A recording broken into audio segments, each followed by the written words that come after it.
Hello to all, welcome to our channel. ఈ వీడియోలో Apache 164V full review అయితే చెప్తాను. ఈ బైక్ టోటల్గా 56,000 ప్లస్ అయితే కంప్లీటెడ్ అయ్యింది. సో ఈ నెంబర్ అనేది చాలా పెద్దది. ఇన్ని కిలోమీటర్స్ జర్నీలో బైక్లో వచ్చిన ప్రాబ్లమ్స్ ఏంటి, మెయింటెనెన్స్ ఎలా ఉంది, ఈ బైక్ కొనొచ్చా లేదా, టీవీఎస్ కంపెనీలో ఎక్కువగా ఈ బైక్ అనేది సెల్లింగ్ అయితే అవుతుంది. సో ఈ వీడియో అనేది కొత్తగా ఈ బైక్ కొనే వాళ్ళకి లేదా ఆల్రెడీ కొనేసి యూజ్ చేస్తున్న వాళ్ళకైతే యూజ్ అయితే అవుతుంది. సో వీడియోని లైక్ అయితే చేయండి, ఛానల్ అయితే సబ్స్క్రైబ్ అయితే చేసుకోండి. ఈ బైక్ 2021 మోడల్. 21లో దీని ఆన్ రోడ్ ప్రైస్ అప్రాక్సిమేట్గా 1,35,000. Glass black colour, twin disc vehicle, single ABS అయితే ఉంటుంది. ఫస్ట్ టైర్స్ గురించి అయితే చెప్తాను. బైక్తో వచ్చిన బ్యాక్ టైర్ అయితే 25,000 అయితే తిరిగింది. తర్వాత ఎంఆర్ఎఫ్ టైర్ అయితే చేంజ్ చేసాం. ఈ టైర్ కాస్ట్ 3,700. ఫ్రంట్ టైర్ అయితే 40,000 వరకు తిరిగింది. తర్వాత చేంజ్ చేసాం. దీని కాస్ట్ 2,000. చాలా మందికి షాకింగ్గా అనిపించవచ్చు. ఈ టైర్ అయితే రియల్గా 40,000 అయితే తిరిగింది. ఇప్పుడు చేంజ్ ప్రోగ్రెస్ చూద్దాం. బైక్తో వచ్చినవి అయితే 17,000 తిరిగాయి. తర్వాత 2 సెట్స్ అయితే చేంజ్ చేసాం. వీటి కాస్ట్ వచ్చేసి 1,900. బైక్తో వచ్చిన క్లచ్ ప్లేట్స్ అయితే 40,000 వరకు వచ్చాయి. తర్వాత చేంజ్ చేసాం. మేము బెల్ సెట్ మొత్తం చేంజ్ చేసాం. 1,600 కాస్ట్ అయితే అయ్యింది. ఓన్లీ ప్లేట్స్ మాత్రమే చేంజ్ చేస్తే 900 కాస్ట్ అయితే అవుతుంది. బ్యాక్ సస్పెన్షన్ అయితే 30,000 వరకు ఏ ప్రాబ్లం అయితే రాలేదు. తర్వాత లైట్గా హార్డ్ అయింది. సో అడ్జస్ట్ మాత్రమే చేసాం. ఇప్పుడు ప్రజెంట్ అయితే ఏ ప్రాబ్లం అయితే లేదు. ఫ్రంట్ ఫోక్స్ అయితే 2 టైమ్స్ ఆయిల్ సీల్స్ అయితే చేంజ్ చేసాం. వీటి కాస్ట్ వచ్చేసి 300. 4 కప్పులు అయితే ఒకసారి చేంజ్ చేసాం. 4 కప్పులు కాస్ట్ వచ్చేసి 500.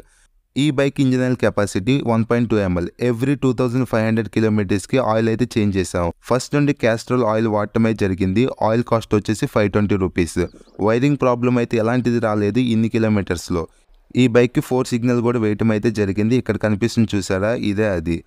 బైక్తో వచ్చిన బ్యాటరీ అయితే 2 years వచ్చింది. తర్వాత అమెరాన్ బ్యాటరీ అయితే చేంజ్ చేసాం. బ్యాటరీ కాస్ట్ వచ్చేసి 700. డిస్క్ ప్యాడ్స్ అయితే ఫ్రంట్ బ్యాక్ కలిపి 800. ఫ్రంట్ అయితే 2 టైమ్స్ చేంజ్ చేసాం. బ్యాక్ అయితే 3 టైమ్స్ చేంజ్ చేసాం. బ్యాక్ సైడ్ ఒకసారి డిస్క్ ప్లేట్ కూడా చేంజ్ చేసాం. డిస్క్ ప్లేట్ కాస్ట్ వచ్చేసి 1,800.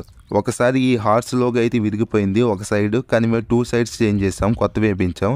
వీటి కాస్ట్ వచ్చేసి 300. ఈ క్లచ్ లెవర్ కూడా ఒకసారి అయితే విరిగిపోయింది. అప్పుడు షోరూంలో దీని కాస్ట్ అడిగితే ఈ లెవర్ విడిగా దొరకదు, సెట్ మొత్తం కొనాలని చెప్పారు. అప్పుడు మాకు 700 కాస్ట్ అయితే అయ్యింది.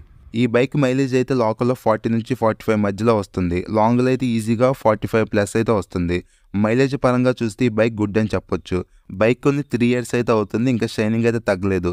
నేనైతే క్లీన్ కూడా చేయలేదు వీడియో తీసే ముందు. బైక్ ఎలా ఉందో అలానే తీసుకొచ్చి వీడియో షూట్ అయితే చేస్తున్నాను. కానీ ఈ ప్లేస్లో అయితే పెయింట్ అయితే పోయింది. ఎందుకంటే మన థైస్ అనేవి ఇక్కడే ఉంటాయి కదా బైక్ రైడ్ చేసినప్పుడు. సో ఈ ప్లేస్లో అయితే పెయింట్ అయితే పోయింది. 164V స్టిక్కర్ కూడా లైట్గా డ్యామేజ్ అయితే అయింది. ఓకే, అక్కడక్కడ చిన్నగా డ్యామేజ్ అయినా ఓవరాల్ లుక్ అయితే ఏం పాడవలేదు. 3 years కంప్లీట్ అయినా it's looking good. Back tile లైట్లు అయితే కొన్ని LED లైట్స్ అయితే వెలగట్లేదు. ఇక్కడ కనిపిస్తుంది చూసారా, ఈ ప్రాబ్లం అయితే ఉంది. ఇవి ఎక్స్ట్రా ఫిట్టింగ్ అనమాట, లెవర్ సేఫ్టీస్ అంటారు. వీటి కాస్ట్ 300. ఫ్లిప్కార్ట్లో అయితే కొన్నాం. And finally service. షోరూమ్ సర్వీస్కి మా బ్రదర్ అయితే 10కి 5 రేటింగ్ అయితే ఇచ్చారు. ఎందుకంటే జనరల్ సర్వీస్ అయితే ఓకే, కానీ మేజర్ రిపేర్ అయితే వాళ్ళు ఐడెంటిఫై అయితే చేయలేదు. అవేంటో చెప్తాను. ఈ బైక్లో బ్యాటరీ పోయిందని చెప్పాను కదా, ఫస్ట్ షోరూంలో చూపిస్తే సెల్ఫ్ మోటార్ పోయిందని చెప్పి కొత్త సెల్ఫ్ మోటార్ అయితే వేశారు. రియల్గా సెల్ఫ్ మోటార్ పోలేదు, బ్యాటరీ పోయింది. షోరూమ్ వాళ్ళు సెల్ఫ్ మోటార్ వేసిన తర్వాత కూడా బైక్ అనేది రన్నింగ్లో అయితే ఆగిపోయింది. సో అప్పుడు మేము కొత్త బ్యాటరీ చేంజ్ చేసాం. అప్పటి నుంచి ఇప్పటి వరకు బైక్ అయితే ఎప్పుడు ఆగలేదు. సో అలా 1,600 మనీ అయితే లాస్ అయితే అయింది. సెకండ్ పాయింట్ ఏంటంటే, ఈ బైక్లో 55 స్పీడ్ కంటే తక్కువ వెళ్తుంటే బైక్లో మిస్సింగ్ అనేది వస్తుంది. షోరూంలో మేము చూపించాం కానీ వాళ్ళు ఐడెంటిఫై అయితే చేయలేదు. స్టిల్ ఆ ప్రాబ్లం ఇంకా ఈ బైక్లో అయితే ఉంది. సో మేము కూడా లైట్ అయితే తీసుకున్నాం. 55 స్పీడ్ కంటే తక్కువ వెళ్తేనే ఈ బైక్లో మిస్సింగ్ అనేది వస్తుంది. 60+ స్పీడ్ వెళ్తుంటే బైక్ అయితే నీట్గా వెళ్తుంది, ఎటువంటి మిస్సింగ్ అయితే ఏం లేదు. సో ఈ ప్రాబ్లమ్ని షోరూంలో చూపించినా వాళ్ళు అయితే రెక్టిఫై అయితే చేయలేదు. సో ఇది ఫ్రెండ్స్ సర్వీస్ గురించి. మీకు ఒక ఐడియా అయితే వచ్చింది అనుకుంటున్నాను. స్పేర్ పార్ట్స్ అయితే ఈజీగానే దొరికాయి, ఎటువంటి ప్రాబ్లం అయితే లేదు. అండ్ ఈ వీడియో తీసే 1 week బ్యాక్ ముందు వ్యాల్స్లో బేరింగ్ అయితే ఉంటుంది కదా, ఆ బేరింగ్ అనేది పగిలిపోయింది. ఇక్కడ మీకు వీడియో క్లిప్పింగ్ అనిపిస్తుంది చూడండి. ఆ బేరింగ్ అయితే మేమే చేంజ్ చేసాం అనమాట. 56,000 కిలోమీటర్స్ తర్వాత బేరింగ్ అనేది పగిలిపోయింది. సో ఇన్ని కిలోమీటర్స్లో ఒకసారి ఈ ప్రాబ్లం అనేది వచ్చింది. సో ఇది ఫ్రెండ్స్ ఓవరాల్గా బైక్ గురించి మీకు ఒక ఐడియా అయితే వచ్చింది అనుకుంటున్నాను. నేను మెయింటెనెన్స్ గురించి చెప్పాను, సర్వీస్ గురించి చెప్పాను. సో దాన్ని బట్టి మీరైతే డిసైడ్ అయితే చేసుకోండి. బైక్ పర్ఫార్మెన్స్ కూడా బాగుంది. ఈ 3 yearsలో మేము ఫేస్ చేసిన ప్రతి ప్రాబ్లం గురించి మీకు చెప్పాను, వాటి ప్రైజెస్ కూడా మీకు చెప్పాను. సో దాన్ని బట్టి మీరు డిసైడ్ అయితే అవ్వచ్చు.